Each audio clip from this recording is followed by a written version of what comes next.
ఇప్పుడు ఎక్కడైనా మధ్య తరగతోడికి రూపాయి ఇస్తే తప్పు లేదు. పేదవాడికి రూపాయి ఇస్తే తప్పు లేదు. ఎందుకంటే వాళ్ళ కష్టానికి ఫలితం అని. కానీ బలిసినోడికి రాయితీలు ఇవ్వడం ఏంటి? సరే అదేదో పెట్టుబడిలో ఒక వ్యాపారంలో పెట్టుబడి పెట్టడానికో, లేకపోతే రాష్ట్రంలో పెట్టుబడి పెట్టడానికో, పరిశ్రమ పెట్టడానికో అవకాశాలు ఇచ్చారంటే ఒక అర్థం ఉంది. కానీ ఏళ్ల తరబడి ట్యాక్స్ ఎగ్జంప్షన్ ఇచ్చేదేంటి? అది కూడా స్టార్ హోటల్‌కి. స్టార్ హోటల్ అంటేనే ఆ బిల్లు చూస్తే స్టార్లు కనబడతాయి. అట్లాంటి స్టార్ హోటల్‌కి రాయితీలు ఇవ్వడం ఏంటో అర్థం కాదు. అది కూడా పన్నుల్లో రాయితీలు. తాజాగా స్టార్ హోటళ్ళకి రాయితీలు. విశాఖపట్నం, తిరుపతిలో కొత్తగా ఏర్పాటయ్యే 3 హోటళ్ళకి రాష్ట్ర పర్యాటక విధానం 2024-29 కింద వాళ్ళు రాయితీలు కల్పిస్తూ ప్రభుత్వం గురువారం ఉత్తర్వులు జారీ చేసింది. అంటే ఏంటి? కొత్తవి కడుతున్నారు కాబట్టి వీళ్ళకి రాయితీలు అంటే ఎట్లాంటిది ఇవ్వాలా? ఆ కన్స్ట్రక్షన్‌కి సంబంధించిన రిజిస్ట్రేషన్ ఛార్జీలు ఇవ్వాలి.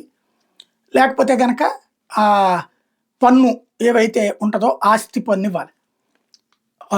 ఈ కొనుగోలు చేసినప్పుడు అయ్యేటటువంటి ఆస్తి పన్ను. ఇప్పుడు వీళ్ళకి ఏంటయ్యా అంటే వరుణ్ హాస్పిటాలిటీ సంస్థ విశాఖలో తాజ్ హోటల్ని అభివృద్ధి చేసి 5 స్టార్ డీలక్స్ హోటలు, దానికి అనుబంధంగా సర్వీస్ అపార్ట్మెంట్ నిర్మిస్తోంది. బెంగళూరుకి చెందిన స్రవంతి హోటలు రిసార్ట్ సంస్థ తిరుపతిలో 3 star hotel, Novotel 5 star hotel నిర్మిస్తోంది. వీటికి పర్యాటక విధానంలో ప్రకటించిన రాయితీలు వర్తిస్తాయని ప్రభుత్వం చెబుతోంది. తిరుపతిలోని ఎస్వీపురంలోని వడమాలపేట 5 స్టార్ రిసార్ట్ ఏర్పాటుకి 12.7 ఎకరాల భూమి బెంగాల్ అల్టిమేట్ రిసార్ట్ సంస్థకి పర్యాటక విధానంలో ప్రభుత్వం కేటాయించింది. ఈ ప్రతిపాదన ఇటీవల నిర్వహించిన మంత్రివర్గ సమావేశంలో ఆమోదించిన విషయం తెలిసింది. ఈ హోటళ్ల నిర్మాణానికి 327 కోట్ల పెట్టుబడులు పెట్టడం ద్వారా ప్రత్యక్షంగా 570 మందికి ఉపాధి లభిస్తుందని రాష్ట్ర ప్రభుత్వం ఉత్తర్వులు వేస్తుంది. 5 స్టార్ హోటళ్లలోకి ఉపాధి లభిస్తుంది కాబట్టి వాళ్ళకి పన్నులకి ఎగ్జంప్షన్. ఏ పన్ను తెలుసా? ఎస్జిఎస్టీ, రాష్ట్ర ప్రభుత్వపు జిఎస్టీ. రాష్ట్ర ప్రభుత్వం జిఎస్టీకి మినహాయింపు ఇవ్వడం ఏంటి? అది ఏళ్ల తరబడి. ఇది ఎక్కడ విచిత్రమైనటువంటి కాన్సెప్టు? ఒకవేళ రేపు పొద్దున కనుక వచ్చే ప్రభుత్వం ఏదన్నా రద్దు చేసినా ఆడు కోర్టుకు వెళ్ళి మళ్ళీ తెచ్చుకుంటారు. స్టార్ హోటళ్ళకి ఏ ప్రాబ్లం లేదు.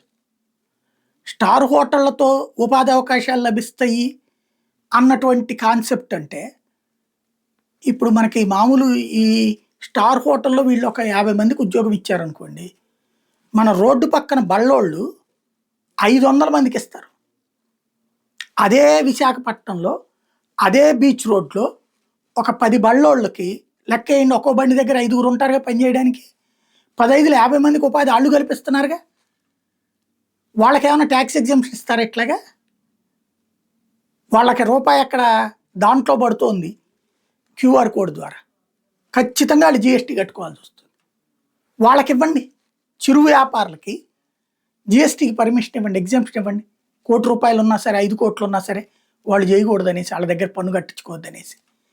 ఎటుకుపోతున్నామంటే అయిన వాళ్ళకి ఆకుల్లో, కాని వాళ్ళకి కంచాల్లో కాన్సెప్ట్ నడుస్తుంది.